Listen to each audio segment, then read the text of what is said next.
Even Republicans know that this is not right, that it's not normal, that it's not the good and decent way to run our government, especially the Department of Justice. Since Pam Bondi was brought on as the head of the Department of Justice, the Attorney General of these United States, I've had problems. I had problems before she was named, when Matt Gaetz was actually named. But we're learning now the situation is even more dire. It's even more dangerous for the rule of law. It's even more dangerous because she's not running the Department of Justice. Buried in a New York Times article, here's the title of the article: As White House Steers Justice Department, Bondi embraces role of TV messenger. Attorney General Pam Bondi has adopted a conspicuously performative approach, willing to execute White House directives with little fuss. Okay? Now, since he named Matt Gaetz to be Attorney General first, and then that got shot down because even Matt Gaetz was too much for congressional Republicans, and then he went with her. Since then, he signaled we knew what was going to be going on. We knew what this Department of Justice was going to set its sights on, and it was going to be focused on the personal vendettas and retribution cause of Donald Trump. It was very clear. And in this article, it's not even the chief focus of the article, but it's the thing that really stood out to me, is the danger involved in the fact that Pam Bondi is not running the shop. She's not the Attorney General of the United States running the Department of Justice. And there's been hints of this because we see her on the White House lawn acting as though she's a representative of the West Wing, that she's an actual White House employee and not the leader of an independent agency, the Department of Justice, meting out justice, delivering justice for the American people. And we're learning now that the person who is in charge of the DOJ makes it a very scary situation. That person is Stephen Miller. There's been a lot of conflict in private circles, that Pam Bondi is a little irritated that she is not fully the leader of the DOJ. This started when Donald Trump put his personal lawyers in very high positions as subordinate to her, which really just signals you're going to do what the president says. You're going to do what Donald Trump says. This is no longer an independent agency, and you're going to take directives from the White House. But it gets worse because Stephen Miller is actually the person who's calling the shots, making calls to her, physical calls, to tell her what to do and what to say. Here's the article.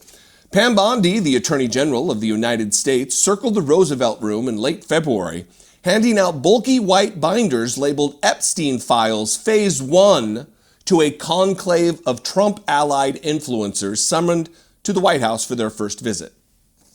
You'll remember that. There's a couple other examples they give of this, and I'll link below. You can read the entire article. In fact, I would recommend that you do. It's very important. But they're setting the stage that she really is just there for the messenger item of it. She's just there for the performative nature. It's all optics, right? And then they get into the fact that it's not really her who's in charge.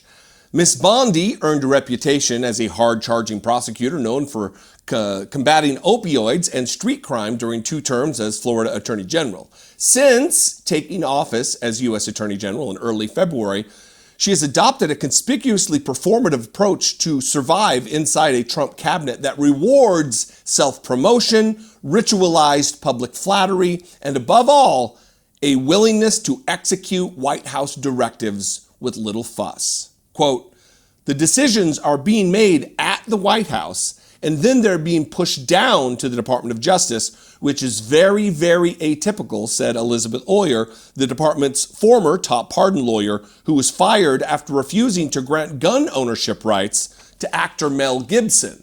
You'll remember I talked about that a couple months ago.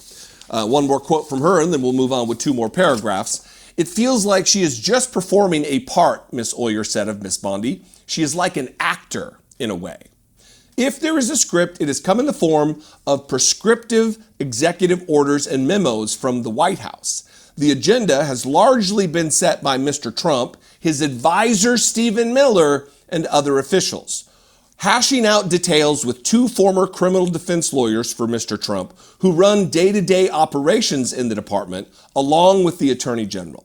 Ms. Bondi also urged people around the president to limit clemency. Now listen, this goes to the fact that she got in there thinking, stupidly I think, ignorantly I think, not really looking at the full picture and knowing who Donald Trump is. She went in there thinking, Donald Trump picked me to be Attorney General because of my legal acumen, because of my ability to do the job. And I think quickly she learned that is not the case. And they give a couple of examples here. And one is that she really did push to tread with caution, to be trepidatious about the blanket clemency and pardons granted to the insurrectionists, the violent mob of Donald Trump loyalists who at his direction attacked the United States Capitol, attempting to overthrow the United States government by way of overturning a free and fair election, a settled free and fair election in 2020. She thought it was a bad idea, like the rest of us, like every legal expert, that this is a bad idea. One, it sends the wrong message. Two, it frees without consequence a group of individuals who are willing to overthrow the government violently with arms. She was against it. Again, Ms. Bondi urged people around the president to limit clemency for January 6 rioters to those not accused of acting violently. That's not even a high bar. Yeah, grant pardons and clemency to everybody, just not those who acted violently toward police and other officials. She was blindsided when Mr. Trump extended pardons to even violent offenders on day one. It was clear from the start that Mr. Miller, Stephen Miller, who is not a lawyer, would exercise control inside the department, current and former Trump aides said. And then we'll finish with this. Quote, I can't recall an attorney general who seemed willing to subordinate to White House staffers, said Edward Whelan, a conservative former Justice Department official. Even Republicans know that this is not right, that it's not normal, that it's not the good and decent way to run our government, especially the Department of Justice. But when things are in bizarro world and everything's topsy-turvy, everything's upside down, Donald Trump talks about we can't have a country if we don't have law and order, while being a 34 felony count convict. Nothing matters. Truth doesn't matter. Law doesn't matter. Equal due process doesn't matter. Equal protection under the 14th Amendment of the Constitution doesn't matter. None of it matters. As long as Donald Trump can exact his revenge, as long as Donald Trump can exact his retribution against his political enemies, another projection lie. Donald Trump talks about, it's lawfare. They're going after their political enemies. And then he turns around and does the thing that wasn't being done to him because he actually committed crimes. Remember the other cases that absolutely would have gone to trial and absolutely would have, at least 3 of the other 4 would have secured convictions against Donald Trump. But because he runs the Department of Justice, it's no longer an independent entity. That's what we got. Anyway, alarming to be sure. More details will come out of this thanks to reporting from journalists who are still under the auspices of protection under the First Amendment. Again, the only occupation listed by the Constitution is the free and fair press. So we will see what comes of this. I would love your opinion. You can comment below. It's always good to mix it up. The algorithm, it tricks the algorithm. It says, oh, this is a channel that we should recommend to other people because people like this stuff. You get the joke? Anyway, that would be great. You can also call the voicemail line 714-576-4054. And of course, as always, you can email me daily@dollemore.com. Do you love the new digs? It's a hotel room in Boise, Idaho. Anyway, please consider supporting this work. You can click the join button below for $2 a month, become a channel member. You can also go to my Patreon page, patreon.com/IDoubtItPodcast. Both those are great ways to help support this work. You can also go to dollemore.com, buy some merch, a t-shirt, a mug, a tote, a sticker. All that goes a long way toward covering our overhead and funding the show. We're trying to make this as unmesswithable.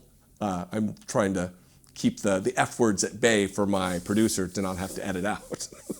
Looking at you, Chris. The bigger we are, the more difficult it will be to mess with us and to curtail our free speech, to squelch our ability to reach the masses. And just a subscription can do that. So subscribe, like, comment, do all the YouTube stuff. I love and appreciate you very much. Follow me on social media. I am at Dollemore, mostly on Blue Sky, but elsewhere at Dollemore. I'll see you next time. Be genuine. Take care of one another.